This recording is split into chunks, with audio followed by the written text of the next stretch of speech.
27 मई 1972 रावण से विमुख और बाप के सम्मुख रहो।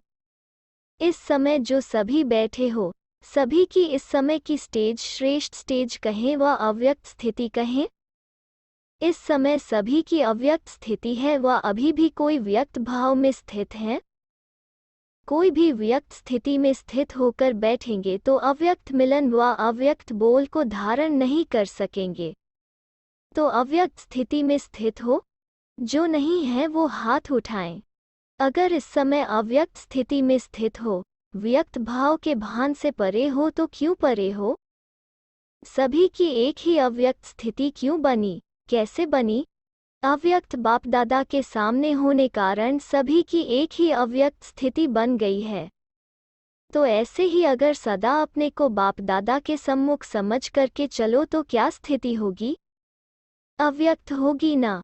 तो बाप दादा के सदा सम्मुख रहने के बजाय बाप दादा को अपने से अलग व दूर क्यों समझ कर चलते हो?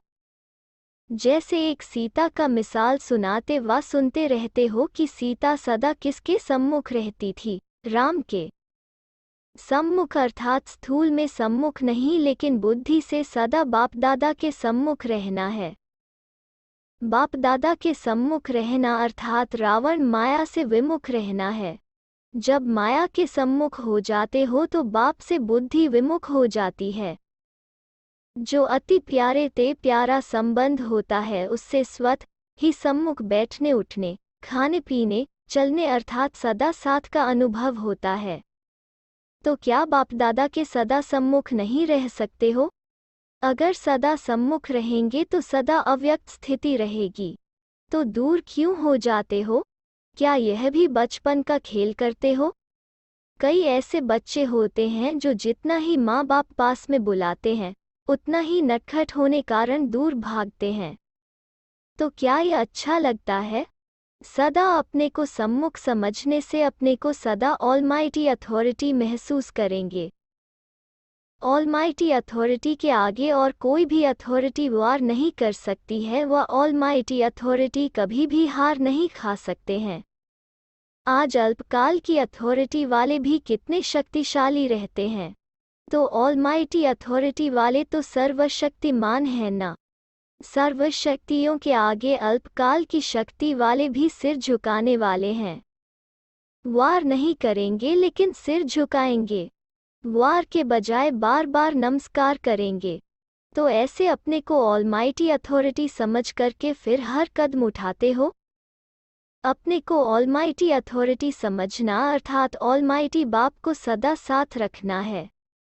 जैसे देखो, आजकल के भक्ति मार्ग के लोगों को कौन सी अथॉरिटी है? शास्त्रों की। उन्हों की बुद्धि में सदा शास्त्र ही रहेंगे ना। कोई भी काम करेंगे तो सामने शास्त्र ही लाएंगे, कहेंगे यह जो कर्म कर रहे हैं वो शास्त्र प्रमाण है। तो जैसे शास्त्रों की अथॉरिटी वालों को सदा बुद्धि में शास्त्रों का आधार रहता है अर्थात शास्त्र ही बुद्धि में रहते हैं। उनके सम्मुख शास्त्र हैं। आप लोगों के सामने क्या है? ऑलमाइटी बाप। तो जैसे वो कोई भी कार्य करते हैं तो शास्त्रों का आधार होने कारण अथॉरिटी से वही कर्म सत्य मानकर करते हैं। कितना भी आप हटाने की कोशिश करो लेकिन अपने आधार को छोड़ते नहीं हैं। कोई भी बात में बार बार कहेंगे कि शास्त्रों की अथॉरिटी से हम बोलते हैं। शास्त्र कभी झूठे हो न सके। जो शास्त्रों में है वही सत्य है। इतना अटल निश्चय रहता है। ऐसे ही जो ऑलमाइटी बाप की अथॉरिटी है, उसकी अथॉरिटी से सर्व कार्य हम करने वाले हैं, यह इतना अटल निश्चय हो जो कोई टाल ना सके। ऐसा अटल निश्चय है। सदैव अपनी अथॉरिटी भी याद रहे कि दूसरे की अथॉरिटी को देखते हुए अपनी अथॉरिटी भूल जाती है। सभी से श्रेष्ठ अथॉरिटी के आधार पर चलने वाले होना। अगर सदैव यह अथॉरिटी याद रखो तो पुरुषार्थ में कभी भी मुश्किल मार्ग का अनुभव नहीं करेंगे।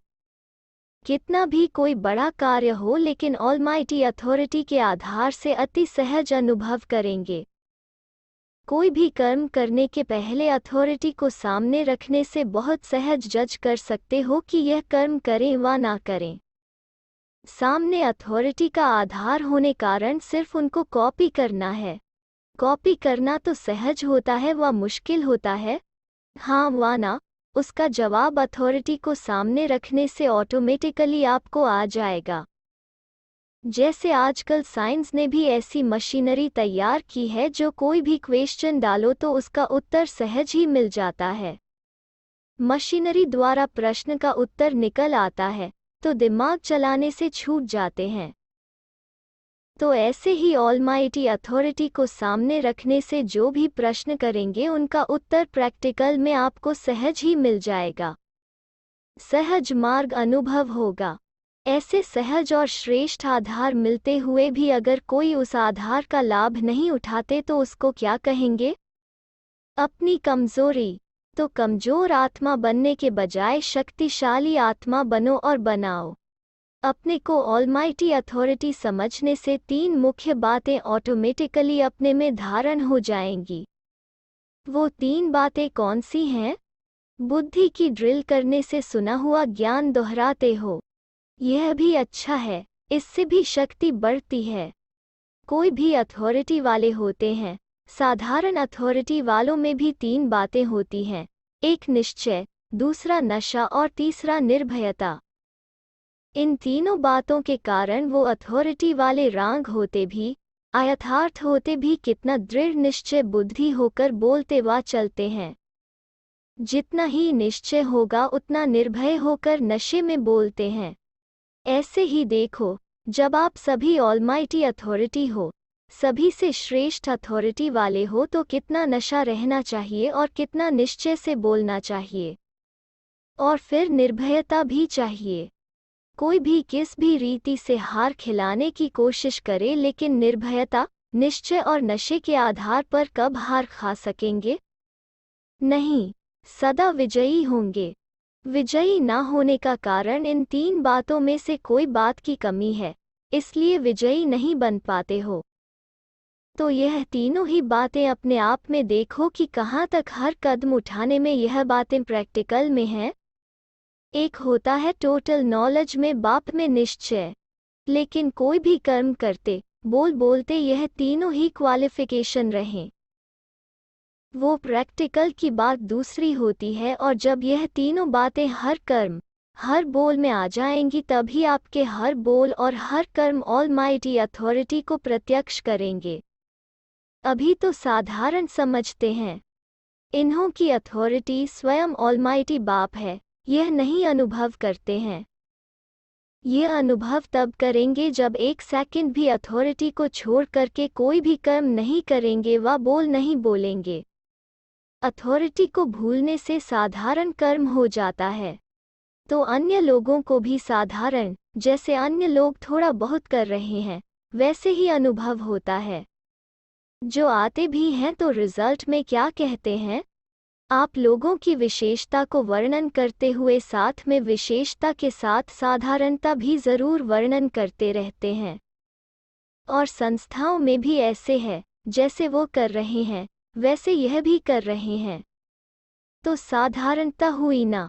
1-2 बात विशेष लगती है लेकिन हर कर्म हर बोल विशेष लगे जो और कोई से तुलना ना कर सके, वो स्टेज तो नहीं आई है ना।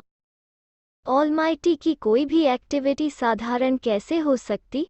परमात्मा की अथॉरिटी और आत्माओं की अथॉरिटी में तो रात दिन का फर्क होना चाहिए। ऐसा अपने आप में अर्थात अपने बोल और कर्म में अन्य आत्माओं से रात दिन का अंतर महसूस करते हो? रात दिन का अंतर इतना होता है जो कोई को समझाने की आवश्यकता नहीं होती कि यह अंतर है। ऑटोमेटिकली समझ जाएंगे, यह रात यह दिन है। तो आप भी जबकि ऑलमाइटी अथॉरिटी के आधार से हर कर्म करने वाले हो, हर डायरेक्शन प्रमाण चलने वाले हो, तो अंतर रात दिन का दिखाई देना चाहिए। ऐसे अंतर हो जो आने से ही समझ ले कि कोई साधारण स्थान नहीं, इन्हों की नॉलेज साधारण नहीं। ऐसा जब प्रभाव पड़े तब समझो अपनी अथॉरिटी को प्रत्यक्ष कर रहे हैं। जैसे शास्त्रवादियों के बोल दिखाई देते हैं कि इन्हों को शास्त्रों की अथॉरिटी है, वैसे आपके हर बोल से अथॉरिटी प्रसिद्ध होनी चाहिए। फाइनल स्टेज तो यही है ना। बोल से, चेहरे से, चलन से सभी से अथॉरिटी का मालूम पड़ना चाहिए। आजकल के ज़माने में अगर छोटी मोटी अथॉरिटी वाले ऑफिसर अपने कर्तव्य में जब होते हैं तो कितना अथॉरिटी का कर्म दिखाई देता है। नशा रहता है ना, उसी नशे से हर कर्म करते हैं। वे हद के शास्त्रों की अथॉरिटी हैं। यह है अलौकिक अविनाशी अथॉरिटी। ऐसे अथॉरिटी बाप को सम्मुख रख अथॉरिटी से चलने वाली आत्माओं को नमस्ते। 31 मई 1972।